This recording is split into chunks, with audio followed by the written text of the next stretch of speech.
ini kita tadi berbicara aliran dana ini dari mana dan masuk-masuk ke siapa saja uang-uang ini pemirsa selama 11 tahun Joko Chandra bebas bergerak. Nah, saya ingin ke Pak Bonyamin dulu. Pak Bonyamin ini kan dapat data, dapat dugaan bahwa 500 dan juga 7 miliar. Nah, ini ada tidak informasinya menyebutnya apakah ke individu, apakah mungkin ada ke institusi-institusi secara kolektif, Pak Bonyamin? Bisa, jadi nanti kalau saya terlalu buka nanti orangnya cepat-cepat menghilangkan barang bukti gimana. Jadi tolong dong, ini aja mestinya saya angka ini tadi ya nggak sampai pada posisian, tapi karena ya juga ini ada keberimbangan. Jadi kalau tidak saya buka di media nanti khawatirnya juga akan ditutupi, kan gitu kan. Ya setidak-tidaknya ini biar ajas keberimbangannya ada, tapi kalau terlalu detail nanti ya pasti orangnya, oh udah ketahuan Boyamin nih gitu kan, langsung cepet-cepet berusaha menghilangkan barang bukti kan gitu kan. Ya sebenarnya sederhana kok, kalau ada kemauan penyidikan ini baik oleh KPK pun gitu atau Kabareskrim pun atau oleh Kejaksaan, semua bisa dilakukan dengan sederhana kok. Paling tidak orang-orang yang membantu selama Joko Chandra di pelarian itu siapa orang-orangnya di Indonesia, tangan kanannya siapa, yang berkomunikasi dengan lawyer siapa.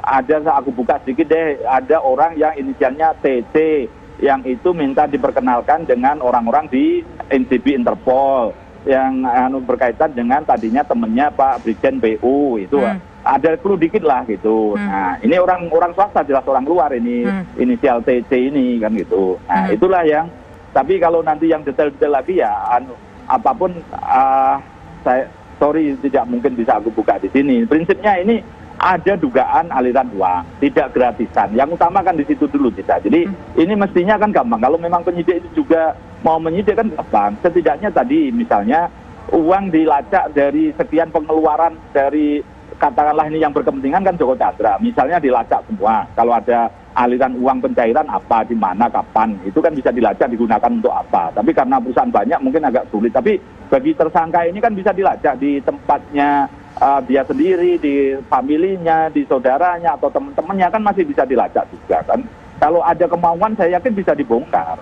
Persoalannya kalau tidak terbongkar ya kembali tidak ada kemauan, itu aja sebenarnya sederhana. Dan Kabareskrim kemarin kan sudah menyelidik aliran dana, dugaan aliran dana. Kalau seorang Kabareskrim mengatakan ada dugaan aliran dana dan menyelidik begitu, tidak ada bukti permulaan cukup, rasanya kok nggak mungkin gitu. Apalagi seperti Pak Ito itu kan kalau sampai membuka ke publik begitu ternyata nanti tidak ada, itu kan rasanya masa sebegitu, apa nggak malu itu jabatan Kabareskrim kok misalnya mengatakan itu terus kemudian tidak ada indikasi kan, kemudian ternyata tidak ada, nol misalnya kan itu. Oke, sekarang saya ingin ke Pak Ito. Pak Ito, dari pengalaman Anda ini kan ada 3 nih harus kita telusuri, orangnya, uangnya, dan komunikasi ataupun telekomunikasinya bagaimana. Dan dari case Joko Chandra ini sudah ada 2 tersangka ditetapkan, kemudian juga ada 2 jenderal yang sudah dicopot begitu meskipun tidak ditetapkan menjadi tersangka. Apakah ini sudah cukup untuk membantu mengungkap kasus Joko Chandra ini, uangnya kemana-mana saja?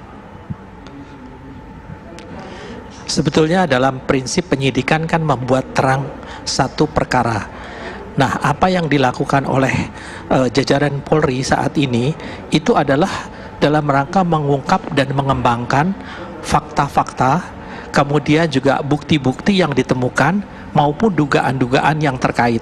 Tadi sudah disampaikan oleh Mas Bonyamin. Saya kira apa yang dimiliki oleh Mas Bonyamin akan sangat membantu, atau sudah diberikan atau belum, tapi kalau belum mungkin kalau diberikan maka Polri akan sangat berterima kasih. Karena saya sendiri dulu pengalaman saya, kita untuk mengumpulkan satu bukti ini kan nggak mudah ya Mbak Tisaya, sehingga apa yang disampaikan Pak Bonyamin meskipun sedikit itu akan bisa dikembangkan. Dan juga kita semua tahu bahwa untuk mengungkap satu aliran dana itu sebetulnya banyak elemen-elemen lain yang harus disampaikan.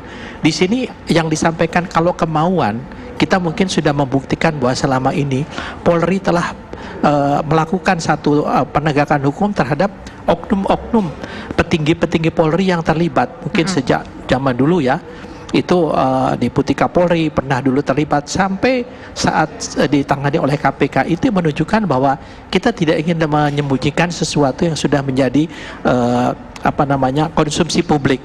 Sehingga di sini kayak yang disampaikan Ibu Yanti tadi betul, kalau namanya Polri tentunya harus mendasarkan dalam penyidikannya kepada bukti-bukti permulaan yang cukup. Nah, kalau untuk aliran dana, saya kira kalau sudah ketemu bonggolnya ya. Misalnya kita menemukan catatan itu harus kita cross check kepada si yang dicatat di sana untuk siapa. Kemudian nanti diikuti yang tadi saya sampaikan, follow the money. Kemana itu catatan itu? Karena yang disampaikan Bu Yanti tadi betul sekali, bahwa belum tentu apa yang diminta oleh seorang pengacara itu adalah murni ditujukan kepada pihak-pihak yang berkepentingan dengan pelarian Joko Chandra selama ini. Mungkin saja ada dana-dana lain yang di luar daripada yang diminta oleh pengacara itu. Saya sangat yakin bahwa Pak Kabar Eskrim yang menjalankan komitmen Kapolri saat ini, beliau sudah banyak sekali mendapatkan bukti-bukti atau fakta-fakta yang sekarang masih dalam proses penyidikan, sehingga tapi tidak mungkin untuk dibuka di depan publik. Tapi marilah kita semua yakin bahwa apa yang dilakukan dalam rangka menelusuri aliran dana ini betul-betul dilakukan secara objektif, transparan, dan konsekuen, sehingga kita tidak ada lagi seolah-olah kita menyembunyikan. Karena kalau saya tentunya mengikuti perkembangannya di dalam lingkungan dalam Polri sendiri, itu beliau-beliau itu sekarang mereka sedang betul-betul mempertaruhkan marwah Polri. Jangan sampai apa yang sudah dilakukan oleh Polri selama ini dengan membawa Joko Chandra kembali ke Indonesia ini akan sia-sia dengan upaya-upaya untuk bagaimana membuat kasus ini tidak terbuka secara transparan. Jadi kita ikuti saja bagaimana perkembangannya, dan tentunya masalah komunikasi Mbak Tisa, saat ini itu sudah secara intens kita punya unit cyber yang sangat canggih ya, yang sangat mutakhir untuk bisa mengungkap semuanya. Meskipun 11 tahun berlalu sudah ya Pak Ito ya. Meskipun ini komunikasi ini kan melarikan diri 11 tahun yang lalu. Ya. Pasti itu akan menjadi bahan, Pak. Jadi bukan yang sekarang saja.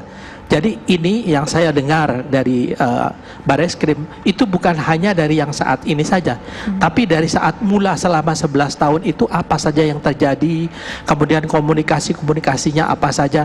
Kita tunggu sajalah. Pernah Sekretaris Kompolnas Pak Bekto mengatakan kemarin kan, yuk kita pelototi, kita awasi bersama. Apalagi ada Mas Bonyamin, ada Bang Johnson. Ini beliau-beliau kan orang yang sangat idealis ya. Saya kira Polri juga tidak akan berani main-main ya. Ya kira ini mungkin yang bisa saya sampaikan ya Mbak. Oke, silakan Bang Johnson.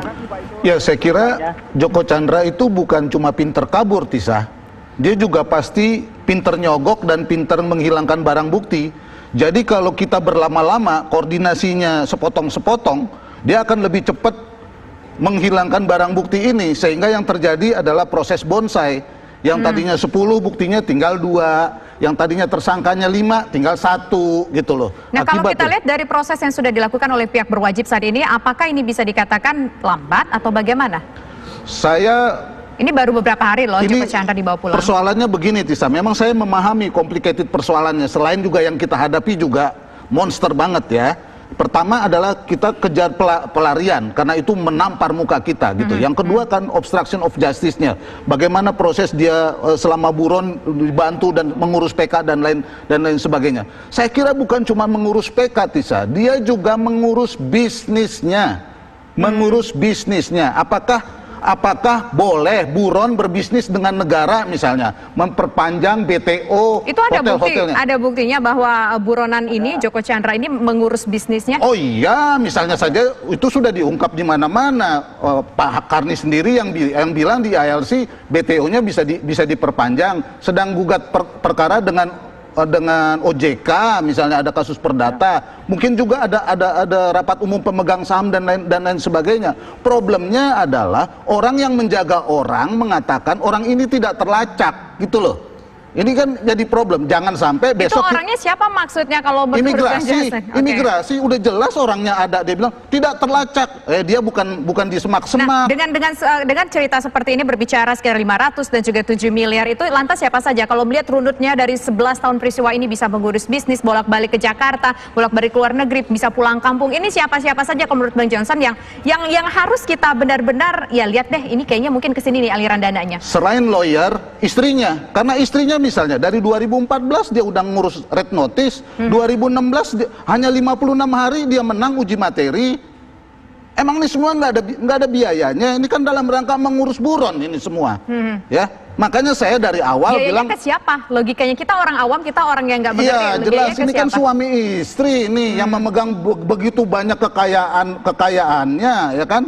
Tentu dia akan mengeluarkan berbagai, salah satu covernya adalah tentu dengan menggunakan lawyernya. Yang kedua adalah bagaimana caranya supaya buktinya nggak ketahuan, karena sekarang menggerakkan orang dan menggerakkan uang bisa pakai telekomunikasi aja, nggak perlu kelihatan, Tisa. Karena itu polisi Tapi jangan dibiarkan sendirian. Tapi memang bisa dibonsaikan barang bukti dengan telekomunikasi. Atau kita kan punya cyber. Oh, banyak terjadi, banyak terjadi kasus-kasus, banyak terjadi sekali proses-proses bonsai. Bahkan barang bukti yang ditilep dikerjasamakan aja banyak. Jadi ini kita harus hati. Ini Tisa, kita jangan lihat hanya yang di permukaan ini, lebih jauh dari itu kita sudah mengerti. Kita ini bukan setahun 2 tahun ngadepin manusia kayak begini. Oke, coba kita sekarang ke Bu Yanti. Bu Yanti, dikhawatirkan oleh Pak Jansen tadi bahwa bisa aja nih barang bukti dibonsaikan nih kalau kita lama-lama. Gimana Bu Yanti? Memang Pak Johnson bagian itu untuk menjaga di situ jangan sampai dibonsaikan ya Pak Johnson, Bang Johnson. Ya itu perlu juga. Tapi mohon maaf Pak Ito. Saya pikir kok ini agak kalau menurut pendapat saya agak lambat ini. Ini berbahaya sekali. Karena kan begini, tadinya nggak ada kaitannya apakah ini tertangkap apa tidak. Tetapi kan sudah ada tersangka-tersangka ini. Tentu pendalaman terhadap keterangan para tersangka yang sudah disangkakan ini kan sudah ada pendalaman yang lain, bahkan kejaksaan waktu ditanya oleh beberapa masyarakat lah ya melalui netizen dan sebagainya lah. Bahwa kenapa jaksa P itu hanya dicopot saja. Dari pihak kejaksaan mengatakan bahwa nanti menunggu keterangan kalau Joko Chandra tertangkap, gitu kan. Nah, jadi ini kita tidak pernah lupa seperti ini. Artinya apa? Sebetulnya sudah ada pendalaman-pendalaman, tinggal ada beberapa yang harus dikonfirm kalau yang bersangkutan sudah ditangkap. Apalagi yang di kepolisian. Kemudian sudah tersangka 2, di kejaksaan aja yang belum tersangka, kejaksaan berani mengatakan itu pada waktu itu. Jadi, ketika Joko Chandra sudah tertangkap, terus apa dong follow up-nya? Terlalu lama menurut saya. Karena korupsi, apalagi adanya aliran dana, itu harus cepat.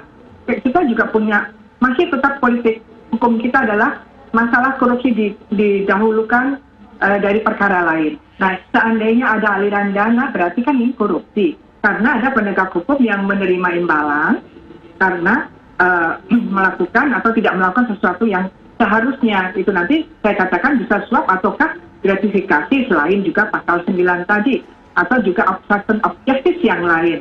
Nah, tetapi kan obstruction of justice ini kan bukan sekedar bukti yang mungkin lah gratis, itu kan tidak mungkin. Apalagi Pak Boyamin tadi mengatakan ada sejumlah uang lah gitu kan. Jadi sudah banyak. Itu saya kira bukan hanya petunjuk ya. Beliau sudah berani menyatakan jumlahnya, pasti ada bukti, gitu kan, surat lah minimal ya, atau apa ya, ya temuan lah sudah ada lah, atau bolehlah dikatakan selemah-lemahnya petunjuk. Ini harus ditindaklanjuti karena petunjuk ini ada bukti lain gitu. Jadi mudah-mudahan lebih cepat Pak Ito. Oke, baik. Silakan terakhir Bang Johnson, apa kira-kira yang harus dilakukan betul-betul oleh pihak berwajib dalam hal ini? Saya kira kecepatan menangkap dan menahan orang agar pendalaman pemeriksaan bisa cepat dilakukan. Yang kedua, saya kira Menko Polhukam harus segera melakukan koordinasi untuk menentukan arahnya. Apakah ini hanya tindak pidana umum? Apakah ini juga tindak pidana khusus? Apakah ini hanya mau kasus-kasus pemalsuan surat saja, atau dia mau lebih besar dari itu, misalnya sampai pada tingkat uang yang lebih besar atau bisnis yang lebih besar? Karena kalau tidak, untuk kasus ini, untuk mengusut aliran dana ini, harus diputuskan kasus ini seperti apa? Oh iya, itu dia. Menurut saya ini harus komprehensif lebih besar. Karena ini bukan kasus kecil sebenarnya. Ini kasus besar. Cuma saya tidak berharap lagi jaksa itu mempunyai inovasi untuk melanjutkan apa yang sudah tidak bisa dieksekusi gitu loh. Dia kan sekarang tinggal tendang bola aja setelah polisi nangkap, ya kan, mengeksekusi. Lebih dari itu saya kira enggak, karena kelakuannya aja udah lihat menutupi kayak begini. Bagaimana mau bisa buka? PR besarnya adalah mengungkap kemana aliran dana dari Joko Chandra ini ke siapa-siapa saja orang-orang di negeri ini, begitu ya? Baik, terima kasih Pak Johnson, dan terima kasih juga Bu Yanti, terima kasih Pak Bonyamin, dan juga terima kasih Pak Ito atas waktunya bersama kami di program Kabar Petang. Selamat sore.